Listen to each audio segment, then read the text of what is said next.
narrator sir, director ma'am, teachers, and my dear friends.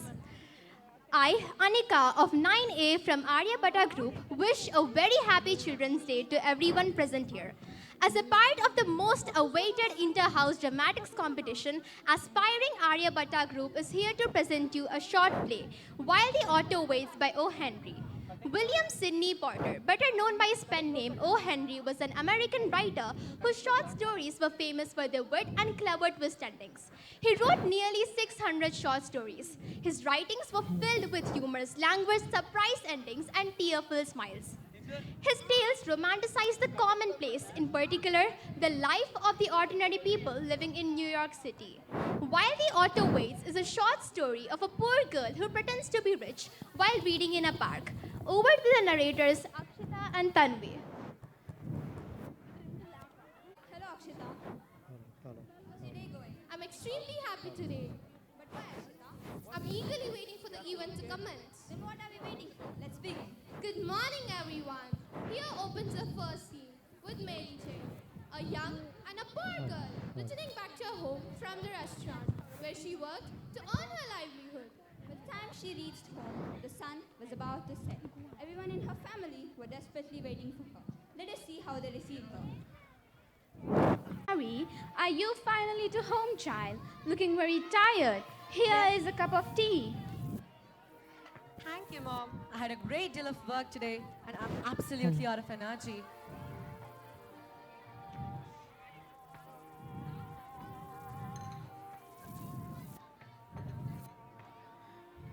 Mom, look at this new dress and a few cosmetics which I bought with my salary. But, Mary, why would you spend your hard-earned money to buy such futile things which won't fulfill our basic needs? Mom, I like these as it gives a classy look to my appearance and I aspire to marry a rich man. But, Mary, it's not going to help you in any way, child. What? Mary, you think you can deceive people by your appearance? And do you feel that people are judged by their social and economic status? Yes, Father, I do believe in it. The society expects it from us. Oh, Father, sister's working so hard and she wanted to spend her money to get a rich outlook and respect from the society. Why do you object her passion? You can't understand, child. She will not realize unless she faces its negative consequences. Let her encounter them. Okay, Mom and Dad, I'm going to the park. Take care, sis. Let's move to the second scene between the young man and his father. A young man, well dressed and full of quiet confidence that only youth can afford, came out walking near the elder for a polite greeting. Hello, father.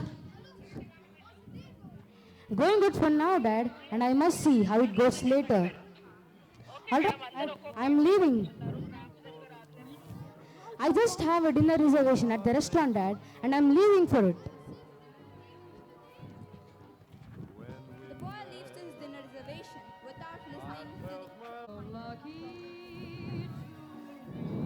It's twilight. Mary was sitting in the park with a battle of rage and dissatisfaction going on in the back of her head. Just as she was thinking, a familiar figure approaches her.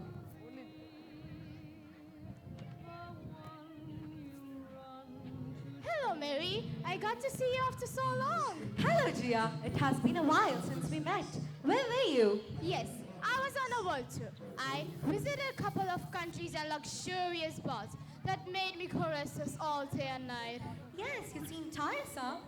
Of course I was. What more will I do? Instead of being occupied by these luxurious, that made me go sick of all these pleasures. By the way, I got you this gift from Paris during my world tour. Oh, thank you. But it looks expensive. Yes, it is. Not too much for me. I can afford it easily. Anyway, I gotta go. My chauffeur is waiting for me down the street. Catch you later. Bye. Bye. Catch you later.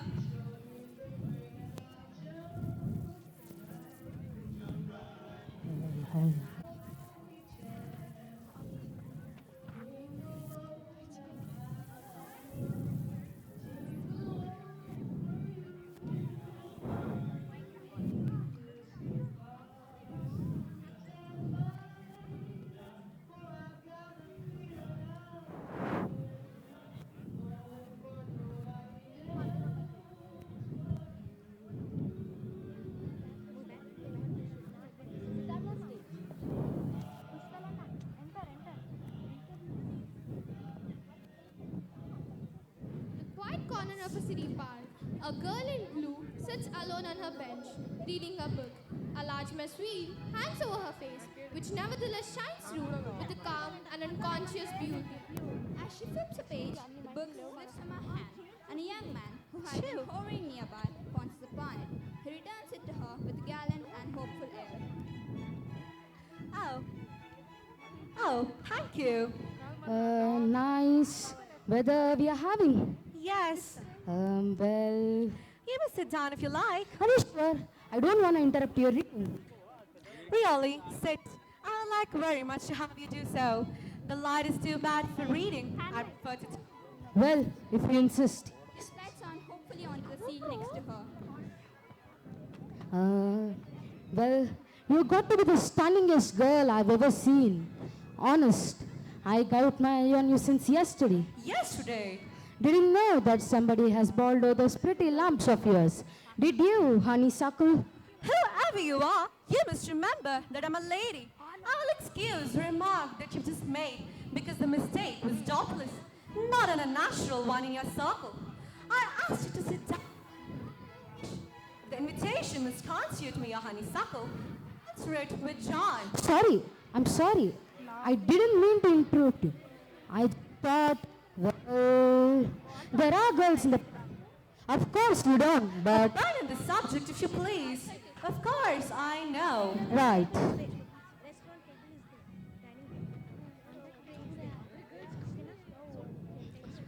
Now, tell me about these people passing and crowding each path. Where are they going? Why do they hurry so? Are they happy? Well, it's interesting to watch them, isn't it? The wonderful dramas of life. Some are going to the supper and some to the other places. One can't help but just wonder what their histories are. Yes, how fascinating they seem to me, rushing about their petty little dreams and their common worries. Sometimes, the noble of the noblest cannot be found. Can you summarize why I spoke to you, Mr. And Stacker, and your name? He waits eager and hopefully, but she only holds up a slender finger and smiles slightly. No, you would recognize it immediately, as it is simply impossible to keep one's name out of papers or even one's portrait. This veil, this hat, my maids, of course, are my only protection. You know, sometimes I'm sick of pleasures, of thrills, of travel, of society, of luxuries of all kinds. I spoke to you, Mr. Parkenstacker. Park and Stacker. Mr. Parkenstacker, because I want you to talk for once with a natural man, a real man. Well, sometimes you were away from the world. Oh, you don't know how weary I'm of it. Money, money, money. And the men who surround me, dancing like little marionettes, cut from the same pattern. I'm sick of pleasures, of jewels, of luxuries of all kinds. I always had an idea that money must be a pretty good thing. Well, a competence is to be desired certainly. But if you have so many millions that... She concludes the sentence with a gesture of despair. It is the monotony of that pulse. Drives, dinners, balls, suppers, balls, and more balls. Followed, of course, by dinners and suppers. You know, sometimes the very tinkle of ice in my champagne glass drives me mad. You know, I had an habit of reading upon the customs of the wealthy class, and I want to have my information accurate. Now, I had created an opinion that champagne is cooled in the bottle, but not by placing ice in the glass. The girl gives a musical laugh of genuine amusement.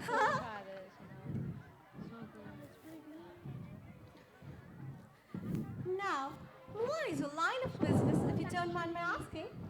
A very humble one, but I hope to rise in the world someday. You have aspirations. Oh yes, there's much I wanted to do, but for now, I just work in a restaurant. Not as a waiter. Labor is noble. But, you know, personal attendants, valets and... No, not as a waiter. I work as a cashier in that That restaurant? That one over there? Yes, that one. Are you sure? Quite sure. We have previously witnessed how the girl boasts about her affluent outlook and tries to deceive the young man. Now let us have a glimpse of a scene between a waitress, the boss, and the customer at a restaurant. Welcome, sir. Welcome, ma'am. What would you like to have?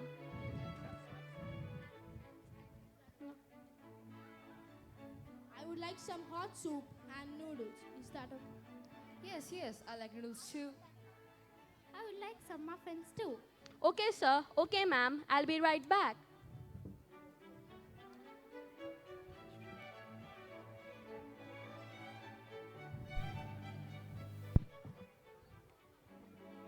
Where is the boss? Yes, sir. What's your problem? What is this? How long do we have to wait for the food? So much delay. I beg your pardon, sir. We are running shortage of staff. And where is Sherry? Where are you? What are you doing? What are you staring at? What happened, sir? Come here and serve quickly. Okay, sir. I'll be right back.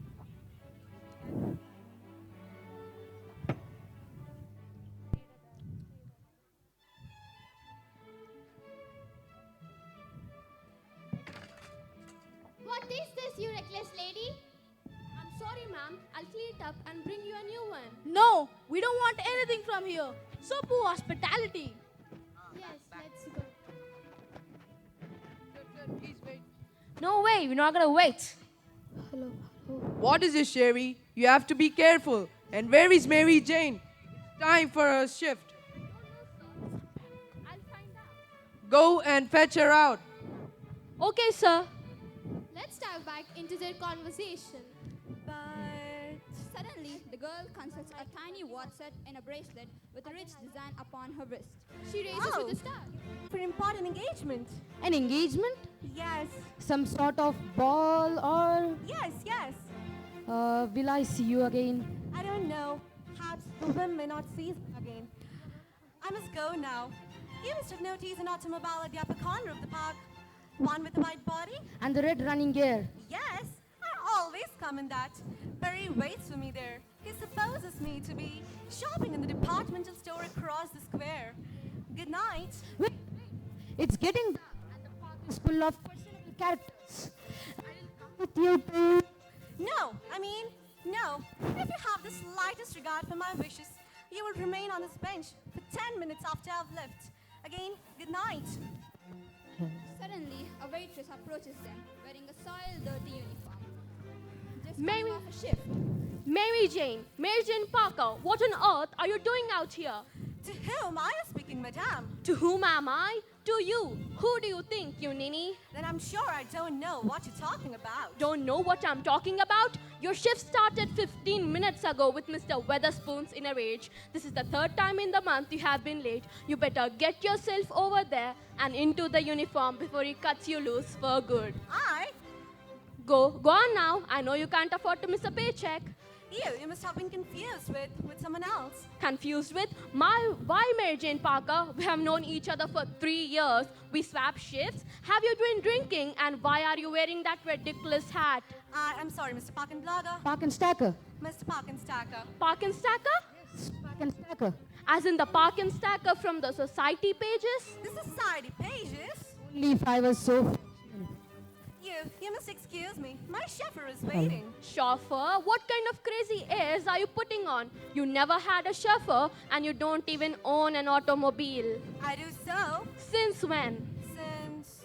Oh, get away from me. I don't know you. Don't know me? Mary Jane Parker, have you been drinking? I'm gonna tell your mother. The girl rushes off, followed closely by the waitress. The young man picks a book where she had dropped. But they're gone. After a few moments, a chauffeur approaches cautiously.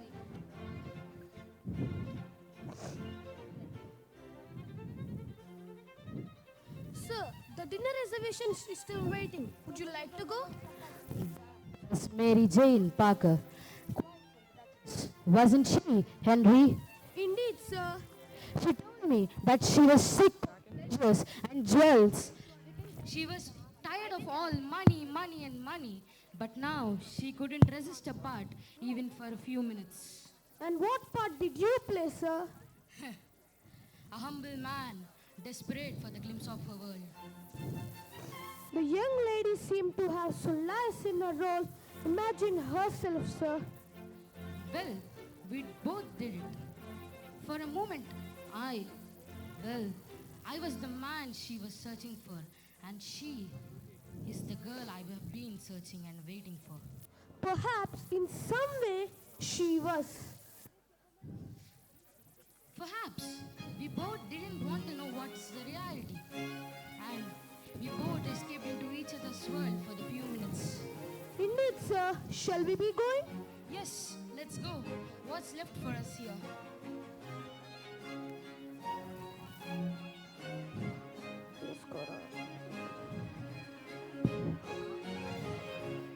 The boy and the chauffeur leave the stage. For a moment, And perpetual growth. Emotional connections are vital in relationships. Lying destroys trust and credibility. And last but not the least, truth always triumphs. So finally, let me take this opportunity to present all the graceful participants of Aryabhatta group. let's start with the Tapasya as Mary Jane Parker, the hero, Pushkar as Parkin Stacker, Rishika, mother of Mary Jane, Harini as sister of Mary Jane, Archit as father of Mary Jane, and Jia as the best friend of Mary Jane.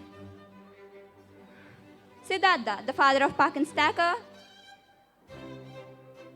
Ritvik, Lakshini, Charan, the customers at the restaurant, Sindhura as Sherry, the waitress.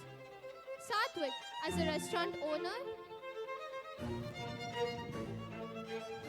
Fariha, Darshita, Akil, Kaushik, the people in the park. Samanvi, Kshetra, the dancers. And lastly, the narrators. Myself, Akshita, Tanvi, and Anika.